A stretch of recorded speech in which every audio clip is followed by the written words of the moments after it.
Okay, you guys, welcome back to the channel, Celebrity Scandalous. Y'all, please hit that like button while we get into this mess. So, Diddy's case is just not going anywhere. Like every day is some new allegations. Well, now this lawsuit was filed a couple weeks ago. And this particular person had said, you guys remember this one guy had said that Diddy, he went somewhere with Diddy. Diddy got one of Biggie's shirts and that Diddy jacked in it, remember? And that he threw the soiled shirt on him. Well, now he's claiming that Biggie Small's son was part of the whole group of men that got him there, that lured him there and had helped Diddy grape him. So it says Biggie's son accused of facilitating Diddy forced oral S-word. According to the lawsuit, Biggie's son CJ is being sued. You drove me to see Diddy where he stuffed his meat in my mouth.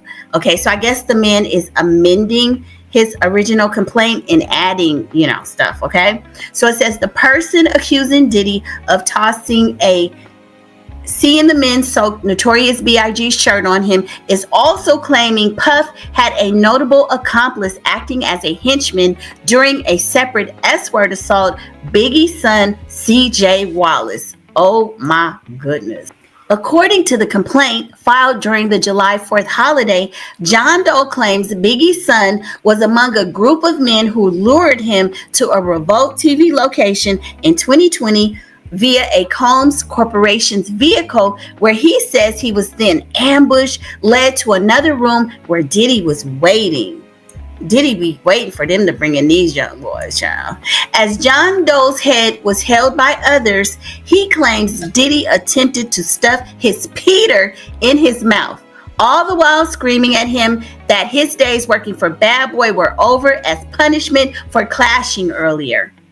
John Doe believes the CC team snapped a photo of the event as humiliating evidence and says when he was able to escape back to the vehicle's location, CJ, an entrepreneur named Willie Mack, and other individuals were there to transport him home. Now, after all this nefarious things that they did, then they gonna take him back home. He claims he was forced to ride home with the taste of Diddy's still lingering in his mouth.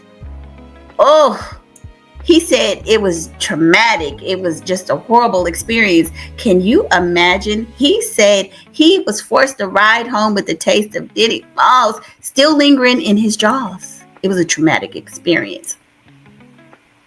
The lawsuit goes on to claim that the abuse peaked a few days earlier with the Biggie Smalls t-shirt incident where Diddy tossed that soiled shirt on him, and another sit-down meeting where Diddy allegedly told John Doe out of the blue that he was going to F the ish out of him and unexpectedly groped his Peter, genitalia, got to be careful with the YouTube words.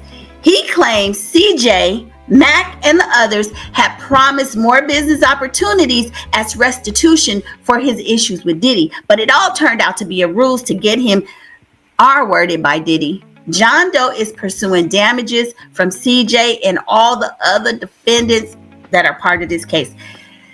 Y'all, it's just so much, like I said, I think about 2 weeks ago, I said every week or every other week, we will see a new Diddy lawsuit come out. Okay. I do believe there are some victims, and I have to keep restating this. And I know I read this with a little bit of, but some of these people, I don't know what to believe. But y'all jump in the comments. Let me know your thoughts. I feel like some people at this point are just trying to get the Cassie stimulus check, this Cassie stimulus, I don't know. It could be true. I have no clue. But anyway, y'all jump in the comments. Let me know your thoughts, and I'll see you on the next video.